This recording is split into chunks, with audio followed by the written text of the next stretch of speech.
성탄 저녁 편안하게 보내고 계신지요? 비핵화 협상이 꽁꽁 얼어붙은 가운데 남북 사이에 몇몇 행사들이 명맥을 잇고 있습니다. 북한이 우리 정부에게 지뢰 제거에 필요한 장비를 달라고 요청했습니다. 군사 분계선 부근에서 진행하는 유해 발굴에 필요한 장비입니다. 네, 하지만 군사용이라 제재 대상입니다. 저 소식 조아라 기자가 단독 보도합니다. 비무장지대 감시초소 GP 철수를 위해 만난 남과 북. 앞으로 잘 되면 이상 만나게. 내년 3월부터 공동 유해 발굴을 시작하기로 합의할 때쯤 북한이 우리 정부에게 지뢰 탐지기 지원을 요청한 사실이 뒤늦게 확인됐습니다. 국방부 당국자는 주로 탐침봉으로 지뢰 제거 작업을 하고 있는 북한이 최근에 지뢰 탐지기 지원을 요청했다면서 미군 유해 발굴이 본격적으로 시작되면 지뢰 탐지기가 필요하기 때문이라고 밝혔습니다. 아무래도 북한이 강력한 수출 통제 대상이기 때문에 지금까지 민간 용도라도 첨단 기술이 들어가 있는 제품을 확보하기가 어려웠던 것 같습니다. 한미 양국은 군사용이 아닌 유엔이 쓰고 있는 민간용 금속 탐지기를 넘겨주는 방안을 검토 중입니다. 지뢰 탐지기는 군수품으로 2009년 이후 유엔 대북 제재 대상이라 지원을 하려면 제재 면제를 받아야 하기 때문입니다. 미국과 제재 면제를 논의 중인 건 지뢰 탐지기뿐만이 아닙니다. 현재 여러 물품들이 면제 요청 리스트에 올라와 있는데 이 특이한 점은 내년 초에 진행되는 사업들에 쓰이는 물품들로 한정되어 있다는 겁니다. 우리 정부가 미국에 제재 면제를 해달라고 요청한 물품은 독감 치료제인 타미플루, 내년 봄 유해 발굴 지원 물품, 이산가족 화상 상봉을 위한 광케이블 등입니다. 유엔이 제재 면제를 승인한 착공식 행사 물품처럼 모두가 일회용 이벤트에 사용되는 것이란 공통점이 있습니다. 반면 양묘장 현대화처럼 지속적인 지원이 필요하거나 한번 설치하면 계속 사용할 수 있는 물품에 대한 면제는 검토되지 않고 있습니다. 네, 지금 보시는 이곳 평양 양각도 호텔입니다. 3년 전 이맘때 미국인 대학생 원비어가 4박 5일 평양 관광을 하면서 머물렀던 곳입니다. 그는 귀국행 비행기에서 체포됐었죠. 바로 이 호텔에서 김정일 선전물을 떼어냈다는 혐의였습니다. 1년 5개월 뒤 풀려났지만 아시는 대로 끝내 숨졌습니다. 북한은 원비어가 수면제를 너무 많이 먹고 의식을 잃었다고 둘러댔습니다. 하지만 미국의 법원 판단은 달랐습니다. 김정한 특파원이 어제 나온 1심 판결문을 입수했습니다. 북한은 미국 대학생 원비어 유족에 우리 돈 약 5,600억을 배상하라. 미 연방법원은 원비어에게 가해진 고문과 인질극, 사망에 대한 책임이 북한 정권에 있다며 이같이 판결했습니다. 특히 북한 고문을 기정사실화했습니다. 별도의 의견서에서 왼쪽 발의 상처와 아랫니의 위치가 바뀐 것이 각각 정기 고문과 치아 꺾기 고문 같은 북한식 고문 방식의 흔적일 수 있다는 대북 인권 전문가의 말을 그대로 인용했습니다.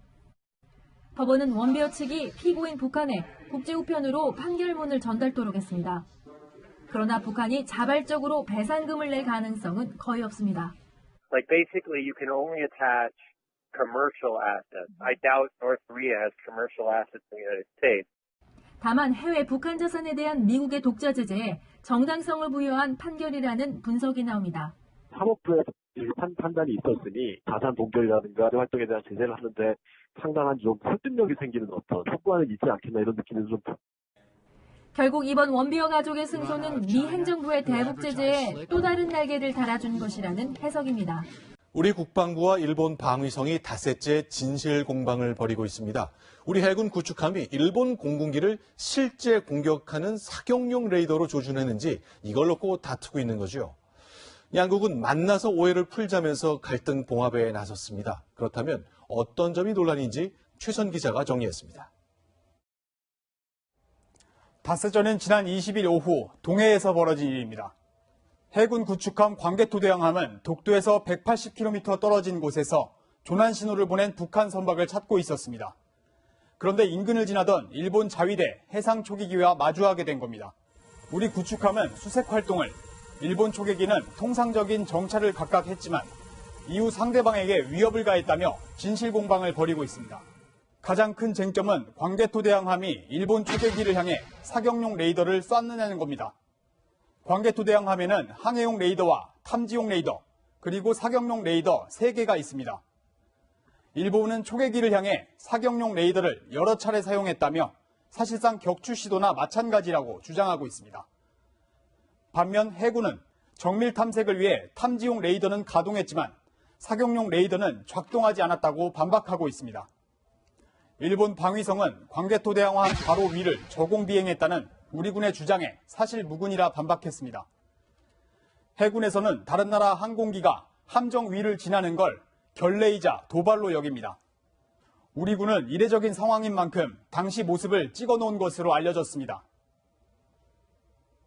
일본 방위성은 당시 광개토 대왕함을 향해 영어로 교신을 시도했다고 주장했습니다. 한국 해군 함정 선체번호 971. 혹시 못 들을까 세 개의 주파수로 광개토 대왕함을 불렀지만 우리가 묵살했다는 겁니다. 반면 우리 국방부는 통신 잡음이 많아 잘 들리지 않았고 일본 초계기가 해경을 뜻하는 코리아 코스트라 외쳤다고 밝혔습니다. 양측은 자기 주장만 할 뿐 관련 자료나 증거는 내놓지 않고 있습니다. 결국 갈등만 커지자 한일 국방당국은 오해를 풀기 위해 조만간 만나기로 했습니다. 문재인 대통령은 지난해에 이어 올해도 성탄절 특사를 단행하지 않았습니다. 대신 나눔의 의미를 강조한 박노해 시인의 시로 성탄 메시지를 전했습니다. 박민우 기자입니다. 재벌의 중요한 경제 문제에 대해서는 무관용의 원칙을 세우고 있습니다. 대통령의 사면권을 제한하겠습니다. 지난해에 이어 올해도 성탄절 특사는 없었습니다. 청와대 관계자는 사면권을 남발하지 않겠다는 건 문재인 대통령의 대선 공약이라며 연말에도 특사는 없다고 말했습니다. 문 대통령은 지난해 말 취임 후 처음으로 용산 철거민 등 6,400여 명을 특별 사면했지만 반부패 사범과 재벌 등은 사면 대상에서 배제한 바 있습니다. 성탄절 휴가 중인 문 대통령은 부인 김정숙 여사와 함께 고향인 경남 양산으로 내려가 성탄 전야 미사에 참석했습니다. 문 대통령은 박노해 시인의 그 겨울의 시를 인용하며 나의 행복이 모두의 행복이 되길 바란다는 성탄 메시지를 전했습니다. 노동자 출신인 박노해 시를 인용하며 국정 목표인 다 같이 잘 사는 포용 국가에 대한 의지를 강조한 겁니다. 청와대는 김정은 위원장이 선물한 풍산개 고미가 낳은 새끼 6마리가 첫 성탄절을 맞은 모습도 공개했습니다. 나흘간의 성탄절 연휴를 보낸 문 대통령은 내일 업무에 복귀합니다. 사의를 표명한 김광두 부의장이 주재하는 국민경제자문회의 전체 회의를 주재하고 내년도 경제 방향을 논의합니다. 네, 지금 소개해드린 내일 착공식에는 이재정 경기도 교육감도 참석합니다. 이 교육감은 북측 관계자를 만난 자리에서 우리 중학생, 고등학생들의 북한 방문을 제안하기로 했습니다. 학부모님 생각은 어떨까요? 이어서 신선미 기자입니다. 평양 가서 예술단이 공연한 것처럼 우리 학생들이 가면 어떻습니까? 남북 학생 교류는 이재정 경기교육감의 공약이었습니다. 이 교육감은 내일 열리는 착공식에서 북측 관계자에게 우리 학생 대표단의 방북을 제안하기로 했습니다. 대표단은 중고생 100명 규모로 이르면 내년 상반기에 보내겠다는 구상입니다. 노무현 정부 시절 통일부 장관을 지냈고 제2차 남북 정상회담 준비기획 단장을 맡았던 이 교육감은 교육 분야의 남북 교류를 강조해왔습니다. 학생들이 교류 협력할 수 있는, 그래서 서로 배우고 전쟁을 막아야 한다는 것이 우리 미래 세대들의 가슴 속에 만들어져야 되지 않겠습니까? 학부모들의 생각은 엇갈립니다. 젊은 애들이 어차피 통일을 이룰 거예요. 우리 세대는 안 되지만 그게 하루라도 빨리 만드는 게 훨씬 더 좋죠. 부모된 입장에서는 좀 불안한 것 같아요. 좀 이렇게 원만하게 관계가 회복된 다음에 그 다음에 간다고 해도 솔직히 불안한 곳이 북한이잖아요. 학생 교류를 활성화하는 기대감도 있지만 아직 시기상조라는 우려의 목소리도 함께 나오고 있습니다. 네, 공항 보안요원을 상대로 갑질 논란에 휩싸였던 김정호 민주당 의원이 결국 대국민 사과를 했습니다. 음모론까지 제기했었지만 하루 만에 고개를 숙였습니다. 이동훈 기자입니다. 논란이 불거진 직후부터 지역구인 경남 김해에 머물렀던 김정호 민주당 의원이 사건 발생 닷새 만에 국회를 찾았습니다. 국민들이 제 종아리를 때려주셔도 그 질책을 달게 받겠다는 그런 참담한 심정으로 이 자리에 섰습니다. 김 의원은 지난 20일 김포공항 탑승장에서 보안 검색을 받던 중 신분증을 꺼내 보여달라는 보안 요원과 실랑이를 벌이다 갑질 논란에 휩싸였습니다. 보안 요원이 쓴 경위서에는 김 의원이 호통치며 욕설을 한 정황이 담겨 있었고 김 의원은 직원이 고압적으로 대했다며 진실 공방까지 벌이던 상황. 김 의원은 어제 김해 신공항 건설에 반대한 자신을 공항공사가 겨냥했다는 음모론을 제기하기도 했습니다. 하지만 부정적인 여론이 확산되자 하루 만에 태도를 바꿨고 오늘 오전 보안 요원에게 직접 전화를 걸어 사과했습니다.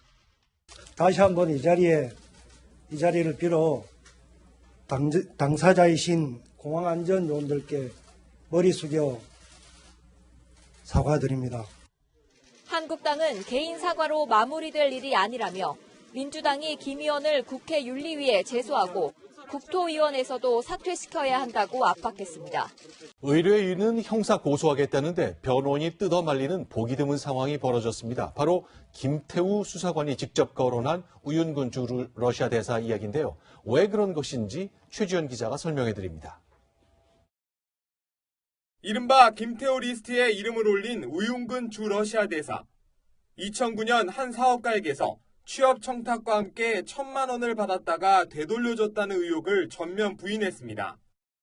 이미 검찰에서 다 스크린된 사건이다. 이게 좀 하고 싶은 얘기입니다.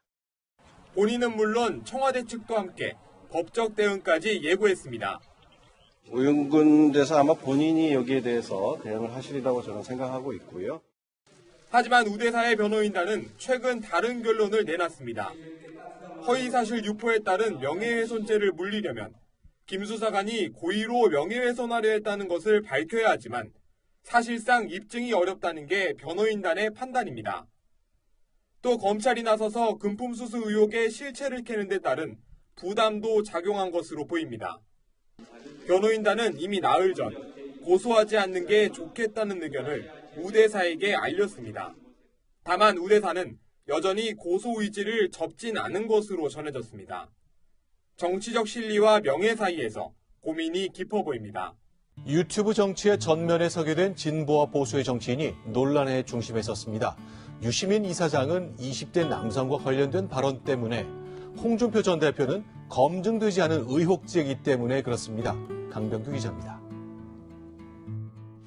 유시민 노무현 재단 이사장은 지난 21일 한 특강에서 문재인 대통령 지지율 가운데 유독 20대 남성의 지지가 낮은 이유를 질문받았습니다.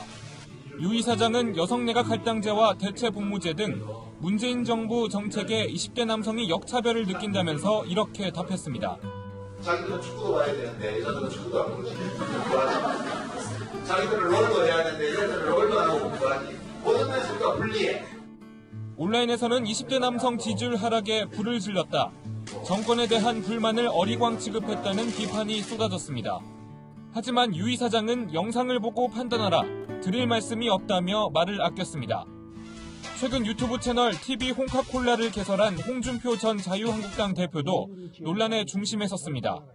북은 절대 무상으로 정상회담을 해주지 않습니다. 나는 무상으로 답방도 해주지 않을 것으로.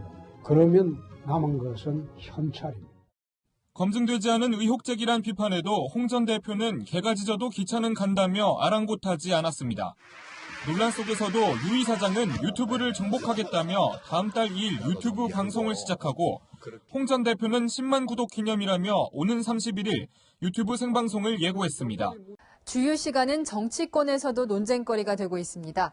자유한국당과 바른미래당은 정부의 결정 철회를 요구하고 나섰습니다. 반면 민주당은 아무런 입장을 내놓지 않고 있습니다. 황수연 기자입니다. 야권은 조삼무사라는 한자 성어를 써가며 정부 결정을 비판했습니다. 최저임금 인상에 있어 속도 조절을 하는 신용은 했지만 최저임금이 10,000원 수준으로 오르는 결과는 달라지지 않았다는 이유에서입니다. 내년에는 올해보다 더욱 심각한 고용 참사와 경제 위기가 올 것입니다. 그러면서 문재인 대통령이 최저임금 인상 속도 조절을 언급한 것을 허구라고 비판하며 주휴시간 산입 폐지를 촉구했습니다. 바른미래당은 결국 모든 국민이 피해자가 될 것이라고 강조했습니다. 소상공인은 물론 기업들까지 타격을 받고 이에 따른 물가 상승과 경기 침체로 공공부문과 대기업 정규직 외 모든 국민이 피해를 보게 됐습니다. 민주당은 말을 아끼고 있습니다.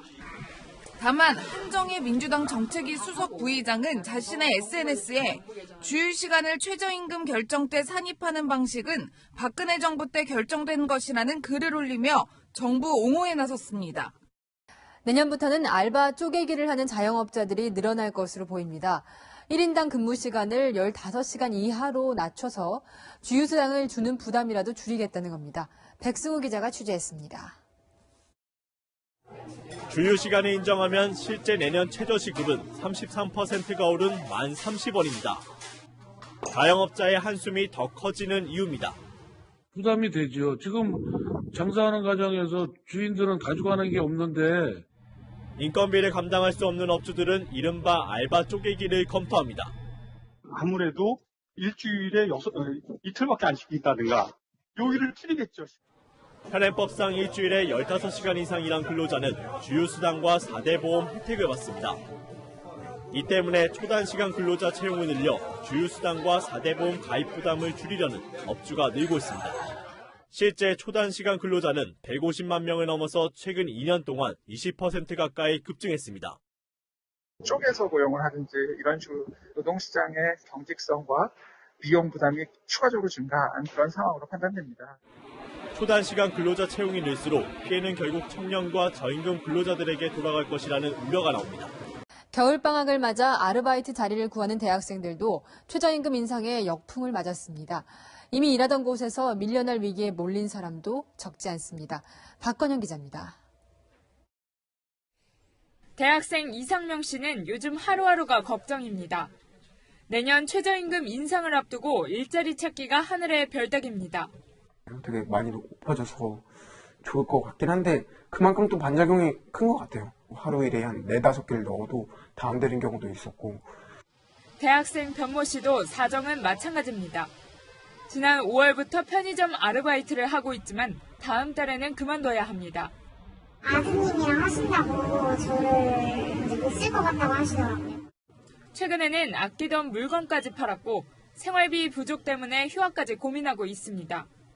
실제로 선물받은 아이패드 중고로 팔았고 핸드폰 요금도 제일 낮은 걸로 바꿨어요. 저 알바 못 구하면 다음 학기 휴학하고 본가로 가야 돼. 휴학하고 돈을 모았던 현모 씨도 복학 계획에 차질이 생겼습니다. 인턴을 연구해서 졸업작품 만들 비용도 아직 다 못 모아줬고 복학을 해야 되는데 지금으로서는 아무것도 준비된 게 없어서. 최저임금의 혜택을 받기도 전에 당장 일자리가 사라지면서 청년들의 시름은 깊어지고 있습니다. 주택 밀집 지역이나 전통시장처럼 화재에 취약한 곳은 소방당국의 특별 점검과 관리를 받습니다. 하지만 특별관리지역에서 화재 사고가 끊이질 않고 있는데요. 정말 특별관리가 잘 이루어지고 있는지 정현우 기자가 돌아봤습니다. 지난 주말 불이 나 2명이 숨지고 6명이 다친 천호동 성매매업소입니다. 이 지역은 지난 2002년 화재 경계지구로 지정돼 소방서의 관리 점검을 받고 있었습니다. 이처럼 서울시 소방당국이 중점 관리하는 지역은 종로구와 영등포구 등 모두 22곳에 이릅니다. 그런데 올해 들어 이 가운데 5곳에서 불이 났습니다. 평소 관리는 제대로 되는 걸까? 관할 소방서가 양호하다고 판정한 성매매업소 골목입니다. 업소마다 전열기를 쓰는데 소화기를 비치한 곳은 좀처럼 보이지 않습니다. 업소 뒤편 창고엔 쓰다 남은 LPG통과 전열기가 쌓여 있습니다. 서울의 또 다른 주택가. 화재 경계지구를 알리는 표지판 밑엔 녹슨 소화기들이 세워져 있고 가뜩이나 좁은 골목길엔 폐식용 유통이 위태롭게 쌓여 있습니다. 이곳은 오래된 주택들이 밀집돼 있어 불이 나면 큰 피해로 번지기 쉬운데요. 하지만 이렇게 소화기 2대만 설치돼 있습니다. 이 골목은 지난 6월 취객이 불을 질러 큰 피해를 받지만 재개발이 시작되면서 관리가 더 소홀해졌습니다. 군데군데 전선이 늘어져 있고 쓰다 남은 석유통도 뒹굽니다. 화재 초기에 쓰라고 비밀번호까지 적어놓은 소방장치함은 열리지 않습니다. 소방시설 관리, 점검 관리를 잘하고 예산을 지원해서 소방시설, 또 대피시설 이런 것들을 지원을 해줄 필요가 있죠. 화재 특별관리지역 대부분이 좁은 골목이 미로처럼 연결되거나 낡은 목조주택이 밀집한 지역인 만큼 이런 특성을 반영한 화재 관리가 필요하다는 지적입니다. 네, 독감약 타미플루에는 이런 설명서가 들어있습니다. 너무 깨알 같은 글씨여서 주의사항을 파악하기란 참 쉽지 않습니다. 하지만 잘 읽어보면 이상행동 그리고 추락사고를 경고하는 문구가 담겨 있습니다. 자, 이런 정도라면 의사나 약사가 환자에게 설명을 해야 할 것 같은데요. 하지만 어제 이 약을 복용한 뒤 숨진 여중생의 유족들은 어떤 설명도 듣지 못했다고 주장했습니다. 배영진 기자가 취재했습니다. 타미플루를 복용한 뒤 자신의 아파트에서 추락해 숨진 여중생. 유족들은 타미플루를 먹은 뒤 구토와 환각 증세 등을 보였다고 말하고 있습니다. 타미플루 부작용이 의심되지만 유족들은 처방 당시 의사와 약사가 주의사항 등 복약 지도를 하지 않았다고 주장합니다. 저는 말 한마디만 해줬으면 애를 밤새서라도 옆에서 안 지켰겠습니까? 오늘 근무가 정말 하나밖에 없는 아이거든요. 과거에도 타미플루 부작용으로 인한 추락사고 등이 잇따랐다며 이를 알리지 않은 것은 의료 과실이라고 지적합니다. 이건 분명히 약의 부작용에 의한 것이고 의사의 부주의한 설명, 의료 태만으로 인해서 생긴 의료 과실이라고 생각합니다. 담당 의사는 최근 환자가 너무 많아 제대로 설명하지 못했다며 유족에게 사과한 것으로 전해졌습니다. 의사는 약의 부작용에 대해 설명할 의무가 있지만 어겼다고 해서 처벌할 조항은 없습니다. 반면 약사는 약의 부작용을 설명하지 않으면 최대 100만 원의 과태료를 부과받을 수 있습니다. 경찰은 이번 사건이 타미플루 부작용과 연관이 있는지 여중생의 혈액을 검사 중입니다. 결과는 이르면 다음 주 나올 예정입니다. 어제 제주 해상에서 승객과 선원 199명이 타고 있던 여객선이 좌초됐지만 모두 무사히 구조됐다는 소식 전해드렸는데요. 선장과 선원 그리고 승객들의 신속하고 차분한 대처 덕분이었는데 세월호 참사가 남긴 교훈도 큰 영향을 줬습니다. 유준 기자입니다. 좌초된 여객선에 타고 있던 승객들이 침착하게 다른 배로 옮겨 탑니다. 승객들을 안심시키기 위한 안내방송도 이어집니다. 소식중에 가슴이 답답하거나 불안하신 분 계시면 신고를 신청해주시기 바라고요. 제주 가파도 해상에서 여객선이 좌초된 건 어제 오후 2시 40분쯤. 배에 문제가 발생한 걸 확인한 선장은 즉시 운항관리센터에 상황을 전했습니다. 침수가 되고 있다고 해서 바로 출동 상황실로 보고를 했고요. 주변에 있는 선박들이 지원 가능하게끔 협조 요청했던 상황입니다. 이후 해경과 인근 선박의 도움으로 승객들은 30여 분 만에 모두 구조됐습니다. 배 밑에서 물이 올라온다. 배가 깔아앉을 수도 있잖아요. 그래서 일단 빨리 온 배에 넘겨야 된다 해서 빨리 그쪽으로 넘겨요. 선장과 선원 4명은 마지막까지 배에 남았습니다. 인명구조를 다하기 전까지 배를 떠나선 안 된다는 기본 원칙을 지킨 겁니다. 지난 2014년 세월호 참사 당시 침몰하는 배에 승객들을 두고 가장 먼저 탈출한 이준석 선장의 모습과는 대조적입니다. 세월호 이후에 직원들이 많이 바뀌었어요. 그러니까 옛날 같으면 우리끼리 어떻게 좀 해서 마무리해서 쉬쉬해서 이렇게 하려고 했는데 쉬쉬하고 이렇게 한다고 되게 아니거든요. 해경은 선장과 선원을 상대로 여객선이 좌초된 원인을 조사하고 있습니다. BMW가 결함을 은폐하고 늑장 리콜했다는 소식 전해드렸는데요. 여전히 리콜은 대충 하면서 신차 파는 데만 신경 쓴다는 지적이 나옵니다. 김지환 기자입니다. 아파트 주차장에서 펑 소리와 함께 시뻘건 불길이 치솟습니다. 우와. 와. 저게 왜 터지는 거야, 계속? 주차할 곳을 찾던 BMW 320D 차량의 엔진룸에서 갑자기 불이 난 겁니다. 불은 차량 대부분을 태우고 10분 만에 꺼졌습니다. 자기가 사는 아파트 이제 주차장에 막 도착해가지고 내리니까 홀랑 타버렸거든요. 넉 달 동안 이어진 민관합동 조사 결과가 나오자마자 또 화재가 발생해 불안감은 커지고 있습니다. 하지만 BMW는 설계에 잘못은 없고 단순한 EGR 부품 문제라며 기존 주장을 되풀이하고 있습니다. 추가 리콜에 대한 고민보다 신차 출시에 집중하고 있다는 지적이 나옵니다. 한국 소비자를 그냥 만만하게 보는 거죠. 구매를 하지 않는 그런 소비자 행동으로 저는 경종을 울려야 된다고 생각합니다. BMW는 다음 달 중형 SUV인 X5를 중심으로 내년에만 주력 제품 10종의 신차를 선보일 예정입니다. BMW는 지난달에 이미 신형 SUV 차량 2대를 동시에 출시했는데요. 리콜 논란을 의식해 대규모 행사를 하진 않았지만 판매율을 끌어올리기 위해 안간힘을 쓰고 있습니다.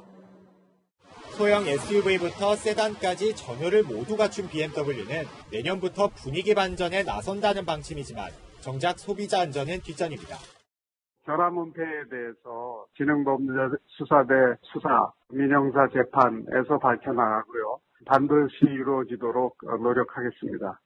화재 피해 운전자들이 대규모 집단 소송을 예고하고 있어 논란은 당분간 이어질 전망입니다. 하루 종일 성탄 열기가 뜨거웠습니다. 이 사진은 오늘 명동성당의 미사 장면인데요. 평안과 안녕을 기도하는 시민들의 모습이 인상적입니다. 내일의 날씨 이슈는 미세먼지와 세미 탄파입니다. 국외 미세먼지가 다시 유입되면서 대부분 지역에서 미세먼지 농도가 일시적으로 높게 나타날 수 있겠고요. 오후부터는 북서쪽에서 한기가 밀려들겠습니다. 늦은 오후부터는 찬바람이 불기 시작하면서 기온이 내려갈 텐데요. 모레는 서울의 최저 기온이 영하 12도까지 떨어지는 등 강추위가 찾아오겠습니다. 방한 대비를 철저히 해주셔야겠습니다. 내일은 고기압의 가장자리에 들면서 전국에 가끔 구름이 많겠습니다. 제주도는 기압골의 영향으로 낮 동안 5mm 안팎의 비가 지날 텐데요. 서울, 경기와 영동, 또 일부 영남 지역에는 건조특보가 발효 중입니다. 산불 등 각종 화재 예방에도 애써주셔야겠습니다. 내일 아침 기온 살펴보면 서울이 영하 4도, 강릉 1도, 대구 역시 영상 1도 등으로 오늘과 비슷하겠고요. 한낮에는 전국이 영상 5도 안팎에 머물겠습니다. 찬바람에 체감온도는 더 낮을 수 있겠습니다. 이번 추위는 주말까지 이어지는데요. 강추위 속에서 호남 서해안과 제주에는 눈 소식까지 나와 있습니다. 날씨였습니다.